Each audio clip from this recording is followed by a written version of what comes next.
Scholar in میں فتویٰ دے دیتے ہیں کہ عورت کے ذمہ گھر کا کام نہیں ہے. عجیب پاگل بنا ہے یار. ایک اسکالر نے فتویٰ دیا کہ عورت اگر جاب کرنا چاہے تو شوہر کو روکنے کا حق نہیں ہے. انہی اسکالر نے یہ بھی فتویٰ دیا تھا کہ اس کے ذمہ گھر کے کام کاج نہیں ہے. تو سب لوگ تو اپریشیٹ کر رہے تھے, خاص طور پہ خواتین بہت اپریشیٹ کرتی ہیں. کسی عقل میں نیچے لکھا ہوا تھا پھر اس کے ذمہ ہے کیا آپ یہ بتا دیں, خالی کائنڈلی آپ یہ بتا دیں اس کے ذمہ ہے کیا, یہ بحث ہی چھوڑ دیں. کہ تو ایسے اسکالر سے آپ صرف یہ پوچھ لیا کریں کہ اسلام میں ناجائز کیا کیا ہے, اس کی لسٹ پیش کر دیں. ناجائز کیا کیا ہے کائنڈلی ہمیں صرف وہ بتا دیں. تو 2-4 چیزیں کوئی ناجائز رہ گئی ہیں تو وہ بتا دیں, بس ہم اس کو فالو کر لیں گے. تو اس لیے ماڈرن لوگوں کا ایک الگ ٹائپ کا اسلام ہوتا ہے, ان کو گنجائشیں چاہیے. میرے بھائی, ہم نے اپنی خواہشات کے مطابق اسلام کو نہیں بنانا, ہم نے اپنے آپ کو اسلام کی خواہشات کے مطابق لانا ہے. اپنے آپ کو لانا پڑے گا تو اللہ مانے گا, ورنہ اللہ کہے گا پھر کلچر اور یہ سب چیزیں جاؤ خود ہی بھگتو ان کو, میرے پاس تمہارا کوئی حساب و کتاب نہیں ہے. ہمارے شاگرد ہیں نا مختلف علاقوں کے, کے پی کے بھی, بلوچستان کے بھی, پنجاب کے بھی, سندھ کے بھی, ہر طرح کے شاگرد آتے ہیں ہمارے پاس.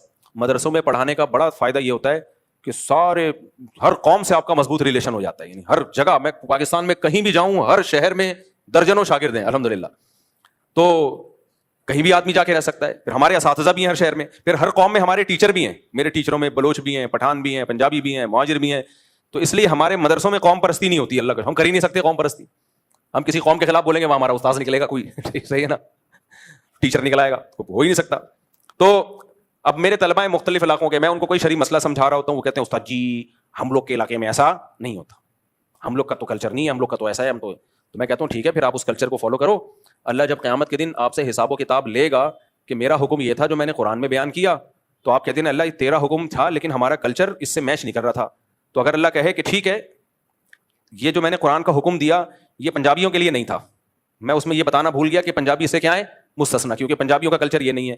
یا یہ جو میں نے قرآن کا حکم دیا یہ پٹھانوں کے لیے نہیں ہے کیونکہ پٹھانوں کا کلچر اس سے ڈفرینٹ ہے. اور یہ دوسرا جو میں نے حکم دیا یہ صرف سندھیوں کے لیے ہے, بلوچوں کے لیے نہیں ہے کیونکہ ان کا کلچر اس سے میچ نہیں کرتا. تو میں نے کہا پھر اللہ سے جب ہماری ملاقات ہوگی تو ہم کہیں گے اللہ مہاجروں کے لیے الگ قرآن نازل کر دے, پٹھانوں کے لیے الگ نازل کر دے, سندھیوں کے لیے بولو الگ نازل کر دے, بلوچوں کے لیے الگ نازل کر دے, انگریزوں کے لیے الگ, ڈیفنس والوں کے لیے الگ. اس میں یہ ہو کہ کسی پہ کسی کی بھی خدمت کسی بھی ٹائم پہ لازم نہیں ہے, کچھ بھی حرام تو ہے ہی نہیں. موسیقی بھی حلال ہے, ناچ گانا بھی حلال ہے, اور شراب 2-3 ڈھکن جس میں نشہ نہ ہو, اس کو بھی حدیث میں آتا ہے کہ قرب قیامت میں نا لوگ شراب کا نام تبدیل کر کے اس کو حلال کریں گے. تو ابھی فی الحال اسکالرز میں اتنی ہمت ہوئی نہیں ہے کہ شراب کو حلال کر دیں, لیکن رپورٹ نبی صلی اللہ علیہ وسلم خبر پہلے دے چکے ہیں کہ یہ بھی حلال ہوگی, کیونکہ کون چھوڑے گا بھائی شراب.